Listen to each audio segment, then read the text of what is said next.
Hi, Free Spirits. Dave and Wendy here. Thanks for joining us again. So, this is Sunday. We packed up for the weekend, our camping stuff. It's too hot to sleep outside, and tomorrow's a work day. It's 95 degrees outside. And Still. It's like, what 6 o'clock at night 6 on o'clock. Sunday night. And So it's hot. it just, Why are we so hot? Why are we so hot? So we wanted to give you an update as quick as we could about the IcyBreeze is not cool. Yeah. So as you saw, share the reason why we began, first of all, of getting it. I feel saddened to have to make this video. Yes, we do. We had watched a lot of different videos on how the IcyBreeze worked for different people, and we really were pretty confident that it was going to do what we needed it to do. And let me say, too, this is about traveling with your pet. All right. So we did some initial tests, and it worked pretty good. We were pretty happy with it. Some of the tests that we did were at night, where it was hot, but it was at night. And we wanted to share with you our experience, and certainly to say it's not working for us, and I'm not really sure how it could possibly work well in other those, conditions. in similar circumstances. And I am really baffled to how many of the videos that we watched described much more severe situations that they said it was working well with, and I just can't see. Specifically inside vehicles. Yeah, and so we wanted to take the time to tell our experiences and explain why it isn't working for us, because it still might work for you. And true. And I've got to say, the company itself, we had a little problem with one of the components, and they very quickly sent a replacement. They were very graceful in accepting the return, which of course there is I think it's 30-day return policy, but didn't give me any problems at all. And I certainly offered to them an explanation as to why we didn't like it, and they were, just like, okay. But the main point of our buying this was to be able to have a cooling device in the vehicle for a short period of time during the day when it's hot, for us to leave our pet in the car and not get overheated. And what we found was, number one, it didn't really work at all. And I'll get into the details of that. But essentially, it does produce cold air coming out of it, even in a hot temperature situation, but it doesn't really cool the area down. So as a human who is feeling very hot and needs some sense of relief, the cold air is a very nice feature where you might not have any kind of relief at all. But having a pet in the vehicle, our puppy, in our case, and needing to keep the interior of the vehicle cool, it just wasn't doing it. And in the heat of the day, in 90 degrees some weather, with the car already somewhat cool because we were driving around and it was cool, and now we shut the vehicle off to go inside to get something to eat or to run into a shop, it was having a very difficult time keeping up with the heat that was increasing in the vehicle during the time that we were gone. And it was blowing cool air, but the cold air, it was no way 20 or 30 degrees. Let me just say really quickly, we did not leave the dog in the car for this test. We did this tested it test first in our driveway, right? Because I was not going to leave and test it with her in the car. No, of so course not. I just didn't want to give that impression that we did not leave the pet in we the did car. not leave the to pet come in the back car. And find that she was No, overheated. so it wasn't like we left and came back and left her in there. We did this test in our driveway. Right. And different times without of her day. in the car. Different times of day too. Right. So let me explain to you what happened, and then you can decide for yourself what you want to do with the information. So the way it works is it needs to have cold water in the cooler, and it circulates the cold water through a radiator that air blows through, exchanges the heat of the air into the water, into the cold water, making it no longer cold water, and then goes back into the cooler. So we did a number of different tests, but the final test, which sealed the deal, in our I was opinion, like, we filled the IcyBreeze up with ice that we bought from the store. What was it? 27 pounds of ice. Had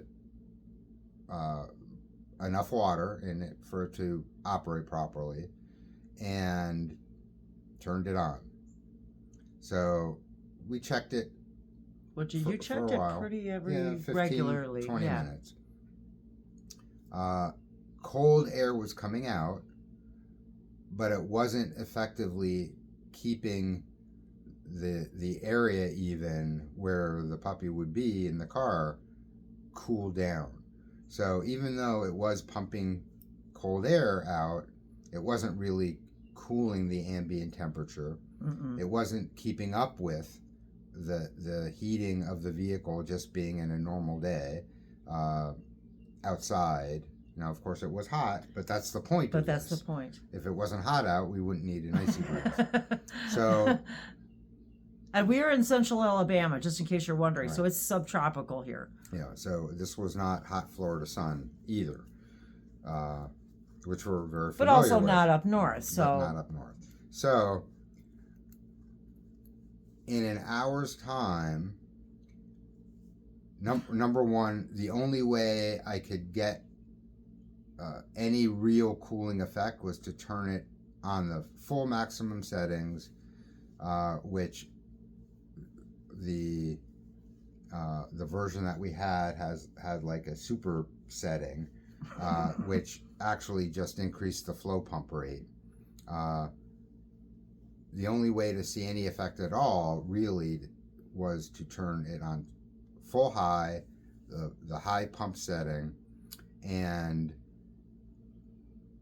it was still, so after an hour, it was still pumping cool air out, not as cool, like almost, within 10 or 15 minutes, it was no longer pumping out as cool air as it was when it first started. And we let the water in the ice for a little while first, so the water cooled down. So we didn't just pour ice in the chest, put tap water in at room temperature. We gave it a chance to actually cool the water that was being used. So. Oh, and they say to pre-cool the unit, which it was kept down here in our basement. Right. And actually, in the basement, the ice water stayed. It was just water with the two big components, the ice blocks in it. It stayed cold in the basement for a couple days, but. Yeah. So the insulating factors of the IcyBreeze is great. It worked very well. It could keep ice frozen for days. As soon as you use it in a hot weather condition, or even turn it on, I think, and it starts warming up very quickly. And it only took an hour for all of the ice to have melted. It was still cold, but not as cold as ice water, and it was not keeping up with keeping the area cool, or even the air blowing out of it cool enough to cool down your pet. So even at 27 pounds gone in an hour, I was like, that was where I was like, oh, no way. So, if we were to go out for the day and even step out for a half hour, already the ice is melted enough to where now you have to figure out, you have to drain it and go buy more ice, because obviously we're not going to be driving around with, 3 big gigantic coolers of ice. And I want to say too, we did not have we didn't have over expectations about what this unit was going to do. It wasn't like, oh, we're going to cool off our truck all day and leave her in there. It was like, all we wanted to do is be able to run in and have dinner for half an hour. Right. Or go, run in the store for 30 minutes. And we saw a lot of different videos on van life, people using it. They were using it and it kept them cool. There's no way it could actually work. I don't know what they were talking about. I don't know how they could. Now, maybe having some cool air blowing on them is better than nothing. Or even, if it's 100 degrees out and you have 80 degree cold air blowing it, it's better than nothing, but it's not a solution for a cooling device in an enclosed area during the day when heat is being generated in the vehicle. Some of the tests, now that we look back on it, seem to be overnight cooling, where you don't have the sun. Right, because when we started doing the testing. Right. So, and we also tested it, I think, first that night, just to see what it would do. And it worked pretty well. It felt good as we did that little video on it, but as soon as we returned it, which we just returned it, it was like I in all good consciousness, I was like, I need to tell people, because I don't want anybody buying it thinking, under that idea that it's good, because it was a lot of money too. Yeah, they're not cheap. Yeah, $600 plus. Yeah. So for that kind of money, that's what I said. I'm like, I still don't know what kind of options have you guys have you found something that actually works for that amount of time? The other thing is, what was the other one with the tubes that go out the window? Most of the other ones require exhaust. And that's not what I'm looking for. We don't want to modify the vehicle. It's just an SUV. We don't want to leave the windows open with tubes sticking out. Right. Maybe we'll end up having to do something like that, but I mean, other than some kind of a portable air conditioner that you have to run and inside, and then how do you do that? What do you use? All of those things. So these were all of our parts of our decision too about RVing for living. If in the hot sun watching a baseball game outside, it might blow sort of cool air out for a little bit, but it's not going to last. I can't imagine that the ice would last even. We were like, I don't even see how we could last through a baseball game. So a couple of the other problems that I wanted to mention, and I don't want this to be a negative video. No, it was more of our experiences, just an And we want experience. to share them with you. The top of the cooler does not positively seal in that there's no latch. So sort of some discussion about why that is because air has to go in it in order for air to come out of it. But one of the issues with that is you now have a cooler filled with water that needs to be drained. So if you're at some kind of location where you can't just dump it out on the ground, or in your vehicle, you're in a stadium or something, I guess you could do it in a parking lot, but you now have a cooler filled with liquid, and the top doesn't positively latch, so that liquid is going to tend to want to splash around and maybe splash out of the cooler while you're driving around and you hit bumps or whatever. So now you have water splashing out of the cooler while you're driving around. While the handle is really nice to be able to pull it around, if you're standing up and pulling it like a normal human being would do, you're now tilting it far enough to where a full cooler of melted ice, water, is now over the edge of the top of the cooler, and it's just spilling out. So a lot of little issues which, if it worked, we might be able to figure out how to deal with. Perhaps this might, offer some improvements that they might be able to make. And of course, again, we have nothing to do with them at all. And then it did use a lot of power. Oh yes. So yeah. The battery that came with it would have absolutely lasted the hour that it was actually working, and would have probably lasted a little bit longer. But I think the documentation and information about it says on full high, the 10 amp battery would only last about an hour and a half. Mm-hmm. And I could believe that. And I actually, as a test, plugged it into one of our just battery power units, to like emergency jump start your car hookups.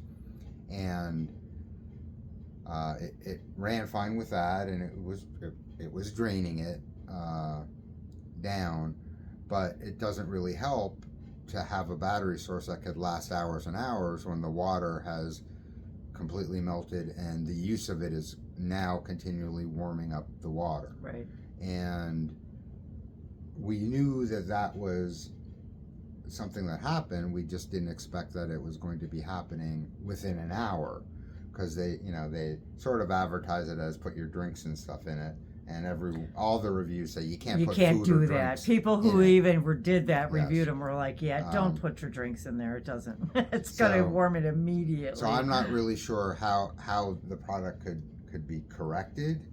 Right. I'm not even sure how you could improve upon it. Really. I mean, you would need you would need a lot more power to run a bigger fan and more pumping and a bigger radiator, and now your capacity.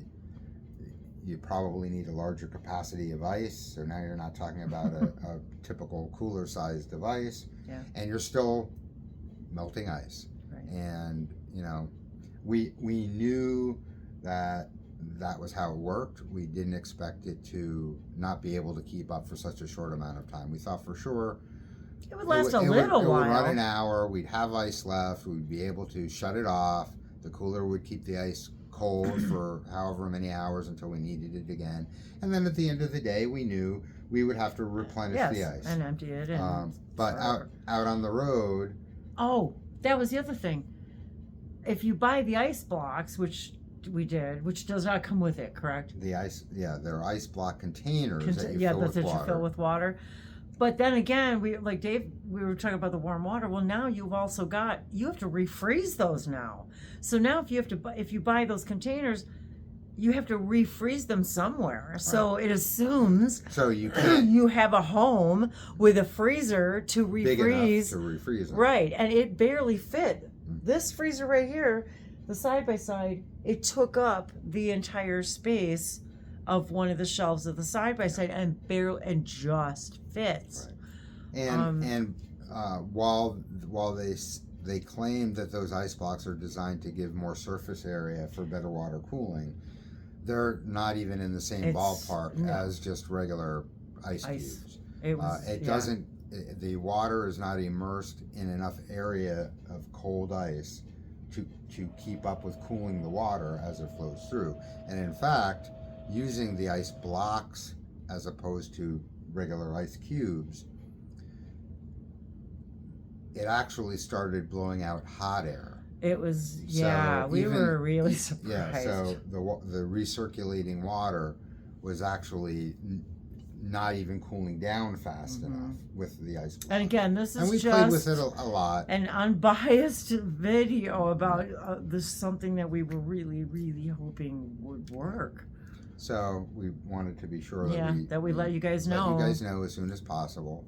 And I'm not sure what we're going to do. We're don't going to know. have to figure out something. But so if you have any suggestions, or if you've already figured this out, or you already have done this where you found something to keep your pets cool while you're kind of in and out, or while you're traveling, or even if you're RV living, we're curious. We've watched a lot of videos too about cooling, a tent and an RV and a van, and there are products out there, but none of them yet really seem to be good solutions.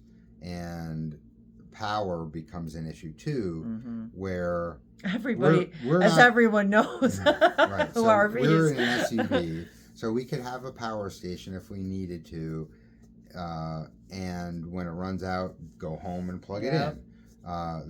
That means we might not be able to use it again until the next day. Right. But typically the power requirements for running a lot of these things, especially things on the lower end of the price scale, Right. are so vast that it's not reasonable to even do. And even if we wanted to come up with a solar solution, the amount of solar panels and solar power that you need to keep the units running is just unrealistic. And I'm sure, as you know, travelers, RVers, whether it's tent camping, RVing, travel trailering or whatever, I'm sure that everyone has, these are just the common ways of issues of living. And we've been, and I want to say we've been watching videos researching this for years. So that part's not really new to us. And I want to thank everybody out there who does these videos, Yes. because we've learned so much and changed our directions because of that. And we want this channel to really be about taking part in our journey and our learning and experiences, and sharing with you what we find, and having you let us know what you think about all these things. And what you do. So yeah, we've been gearing up for all kinds of different things and ideas that we have, and for the ability to go on trips, camping, but also just on trips in general, and be able to be a little more self-sufficient in our travels. So that's why we've been getting a lot of different devices, cooking devices, heating devices, and sleeping and bathroom devices. And we're going to share all of this with you. And, thank you all of the other YouTube channels for sharing their experiences, so we can learn from them. Like, we hope you're learning something new from us. And who knows? Well, the other thing I love about this too is with us, just people sharing in general of these things, is that, manufacturers pay attention, and if they want products that people that actually work, that people want to buy, they're going to pay attention to this stuff. Is that our goal in this channel? No, our goal is just to share our journey. But if that's a an offshoot of that, that's wonderful. If it, just like everybody who has RVs that are having problems, sharing that information has made the manufacturers take notice. Yep. So yeah, that's really the goal here too, is that we want stuff that works, and so that we can do this too in our way. And so thanks again. We'll be sharing more, and love to hear from you guys, your comments and your circumstances. Well, so thanks again, Free Spirits, and happy trails as always. And we love hearing your travels, and really are excited to share ours. And unfortunately, we're sitting inside in air conditioning. We would have liked to have been outside, even with a cooling device blowing on us, even though it's really hot out. Because we just like being outside. And it would have been interesting to try it in the tent, but there's really no point in keeping it, and we need to move on to find something else. Exactly. So, moving on. Thanks again for watching, and catch you guys later.